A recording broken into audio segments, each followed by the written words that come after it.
क्या आपने कभी सुना है कि कोई देश दूसरे देश के एक पूरे द्वीप को खरीदने की कोशिश कर रहा हो?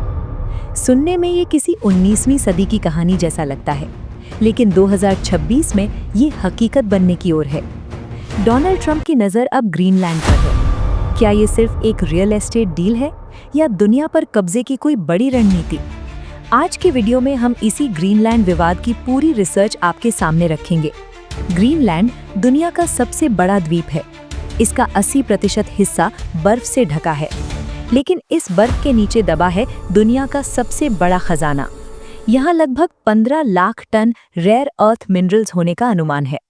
ये वो खनिज हैं जिनके बिना आपके स्मार्टफोन, इलेक्ट्रिक कारें और फाइटर जेट्स नहीं बन सकते। फिलहाल इस मार्केट पर चीन का कब्जा है और अमेरिका ग्रीनलैंड के जरिए चीन की इस बादशाहत को खत्म करना चाहता है। अनुमान है कि यहाँ 52 बिलियन बैरल तेल और नेचुरल गैस का भंडार है। ट्रंप का कहना है कि ग्रीनलैंड अब नेशनल सिक्योरिटी का मुद्दा है। ग्लोबल वार्मिंग की वजह से बर्फ पिघल रही है और नए व्यापारिक रास्ते खुल रहे हैं। चीन और रूस यहाँ अपना दबदबा बढ़ा रहे हैं, जिसे अमेरिका बर्दाश्त नहीं कर सकता। ट्रंप की ये मांग भले ही अजीब लगे, लेकिन अमेरिका बना ही जमीन खरीद कर है। 1803 में लुइजियाना फ्रांस से खरीदा गया।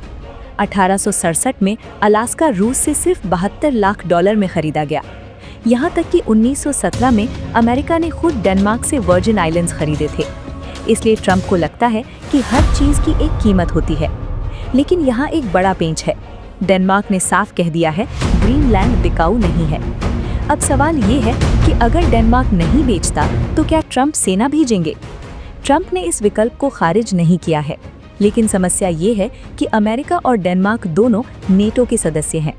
अगर एक दोस्त दूसरे दोस्त पर हमला करेगा तो नाटो का अस्तित्व ही खत्म हो जाएगा। क्या ग्रीनलैंड के 57,000 लोग अमेरिका का हिस्सा बनना चाहेंगे? क्या दुनिया एक और युद्ध झेल पाएगी? ट्रंप के लिए ग्रीनलैंड सिर्फ एक द्वीप नहीं, बल्कि 21वीं सदी का सबसे बड़ा पावर मूव है। वेनेजुएला के बाद अब पूरी दुनिया की नज़रें ग्रीनलैंड पर टिकी हैं। आपको क्या लगता है? क्या डेनमार्क को ग्रीनलैंड बेच देना चाहिए या ट्रंप को अपनी जिद छोड़ देनी चाहिए? कमेंट्स में ज़रूर बताएं।